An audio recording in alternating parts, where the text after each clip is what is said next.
ডেক্সি black hair shampoo, যেটি অন্যান্য shampoo hair কালারের থেকে একদম আলাদা। অন্যান্য হেয়ার কালার আপনি দিবেন 10 দিন বা 15 দিন পরে কিন্তু সেটি উঠে যায় এবং বাজারে সস্তা হেয়ার কালার ইউজ করে কিন্তু আপনার চুলের ক্ষতি হচ্ছে, আপনার চুল পড়ে যাচ্ছে, মাথায় চুলকানি হচ্ছে এবং গায়ের মতো জঘন্যতম সমস্যা হচ্ছে। সেজন্য আমরা নিয়ে আসলাম ডেক্সি ব্ল্যাক হেয়ার শ্যাম্পু, যেটাতে কোনো সাইন্টিফিক নেই, থাকতেছে একদম 100% হালাল সার্টিফাইড করা এবং এটি ব্যবহার করাও একদম সহজ।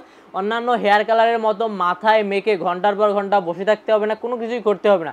এটি জাস্ট শুধু আপনি শ্যাম্পুর মতো হাতে নেবেন, হাতে নিয়ে পুরো মাথা একদম শ্যাম্পুর মতো মেখে নিয়ে মাত্র 5 থেকে 10 মিনিট রেখে আবার সেম শ্যাম্পুর মতোই ধুয়ে ফেলবেন। আপনার চুল একদম কালো হয়ে যাবে এবং যতদিন পর্যন্ত আপনার মাথায় বা দাড়িতে নতুন কোনো চুল গজায়নি ততদিন পর্যন্ত আপনার চুলের এবং দাড়ির কালারটি ধরে রাখবে এবং এটি ছেলে মেয়ে দুজনেই কিন্তু উভয়েই ব্যবহার করতে পাবেন। সেজন্য যারা এটি অর্ডার করতে যাচ্ছেন দ্রুত স্ক্রিনে দেওয়া নাম্বারে যোগাযোগ করুন বা আমাদের ওয়েবসাইট ভিজিট করুন www.সস্তাপন্ন.com।